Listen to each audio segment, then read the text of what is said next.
We'd like to thank you for attending today's public meeting for the CFX Concept, Feasibility, and Mobility Study for the Northeast Connector Expressway Extension. This presentation will provide you with a study corridor overview and project background information. We welcome your questions and comments. Input received from these public workshops, along with other input and analysis, will be used to prepare the study report. The study findings will be presented to the CFX Governing Board this spring for consideration.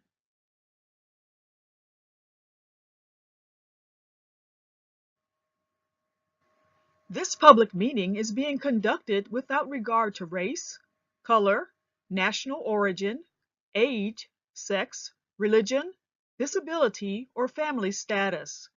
Persons wishing to express their concerns relative to compliance by the Central Florida Expressway Authority with Title VI may do so by contacting the personnel shown here. All inquiries or complaints will be handled according to CFX procedure and in a prompt and courteous manner.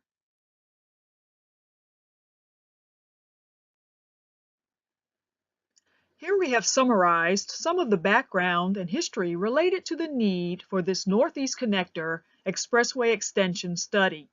It is important to note that this potential project would not become reality until the year 2040 or later. The Central Florida Expressway Authority agreed to conduct this study as a commitment of the purchase and sale agreement with Farmland Reserve and Suburban Land Reserve for right-of-way property along State Road 528. That additional right-of-way would allow for the eventual 8-lane build-out of State Road 528 and would also facilitate a high-speed passenger train between Miami and Orlando. Both of these improvements are part of a regional multimodal transportation vision to accommodate future growth in East Central Florida. In fact, in November of 2013, then Governor Rick Scott created the East Central Florida Corridor Task Force to develop and evaluate future multimodal corridors serving growth in Orange, Osceola, and Brevard counties to the year 2050. In December of 2014, the task force published a report recommending improvements to existing transportation corridors, such as State Road 528, as well as new east-west and north-south multimodal corridors in Orange, Osceola, and Brevard counties. In September of 2015, the North Ranch Sector Plan was adopted by the Osceola County Board of County Commissioners. The North Ranch Sector Plan involves 133,000 acres of land in Osceola County and provides a framework for land use, transportation, and environmental planning supporting growth to the year 2080. The North Ranch is located within the Northeast Connector Expressway Extension study area.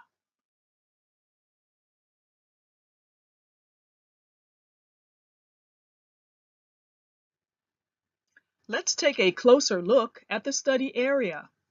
The study area is located in northeast Osceola and southeast Orange counties.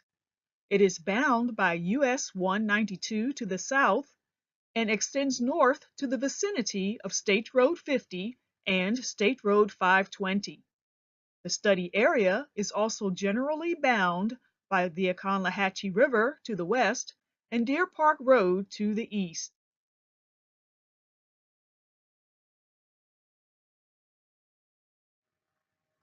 CFX has developed the following goals for this concept study, including improving connections to existing corridors, enhancing mobility of people and goods, providing opportunities to support transit, and promoting overall regional system connectivity.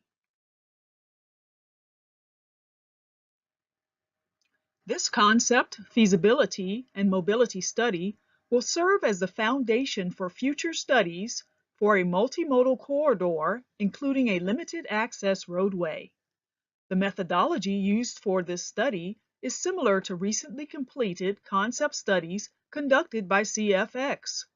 This process includes extensive data collection and analysis of existing conditions, stakeholder coordination, and public input, developing and evaluating potential mobility alternatives, and documenting the results in a draft and then final report.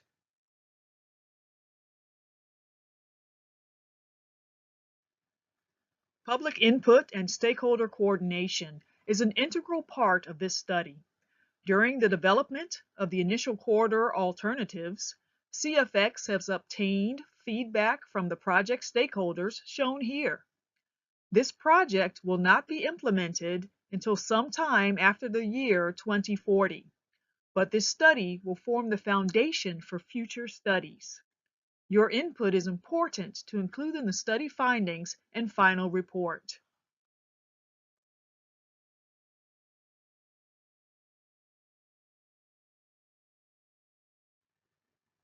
This graphic shows the environmental constraints within the study area, such as wetlands, floodplains, conservation areas, trails, and other features.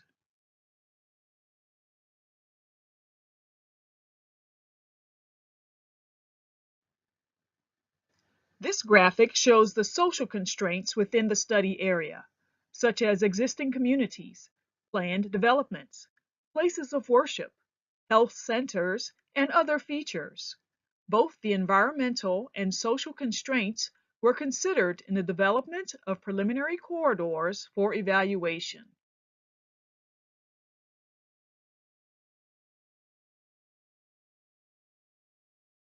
The potential overall right-of-way of each corridor alternative is 500 feet. This would accommodate an initial 4-lane expressway consisting of two 12-foot wide travel lanes in each direction. The travel lanes would be separated by a 106-foot wide median within 330 feet of limited access expressway right-of-way.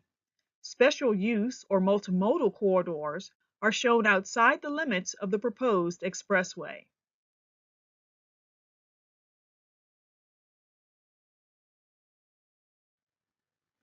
The initial corridor alternatives are shown in this graphic and are on display here tonight along with other study material.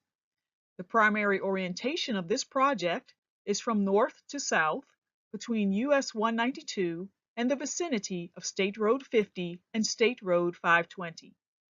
An alternative terminus at US 192 near Harmony and east-west corridor connections were developed to allow for flexibility to connect this project to the Florida Turnpike, as well as the potential Northeast Connector Expressway corridor located west of the study area.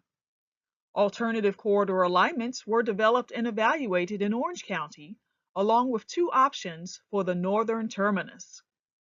Alternatives are being considered to allow this project to tie into either the CFX State Road 408 Eastern Extension or the Florida Turnpike Enterprises Colonial Parkway project. Potential noteworthy interchange locations are being considered at US 192, Nova Road, and State Road 528. Other, more local interchanges will be analyzed in a future study.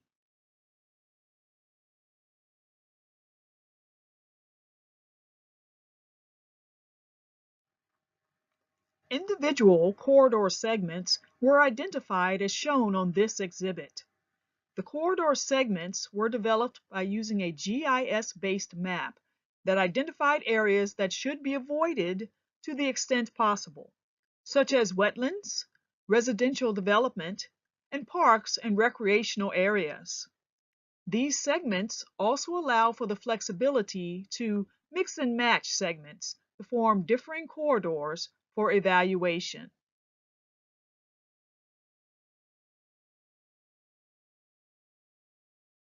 When the corridor segments are put together in various combinations, there are a total of 12 project alternatives as shown in the table on this slide. This table is also provided as part of the meeting display materials here tonight.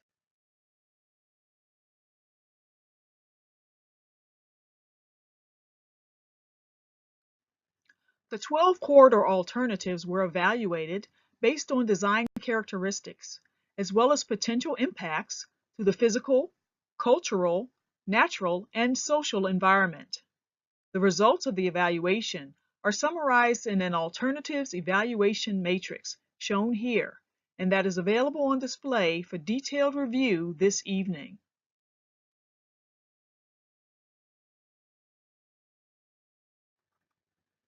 This study began in February of 2018 and is expected to be complete in spring of 2019. The study schedule is shown here and is provided as an exhibit at tonight's meeting for closer review.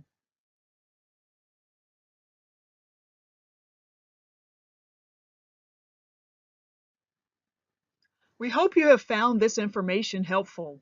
You are welcome to ask questions of staff here tonight, to fill out a comment form with questions or comments, or to email questions or comments to Public Involvement Coordinator Kathy Putnam as shown here. You can also get helpful study information on the study webpage on the CFX website as shown here, and follow the study on Facebook for real-time updates. All of the exhibits and presentation from this public meeting will be posted on the study webpage within 7 business days. Thank you. This presentation will begin again in a few moments.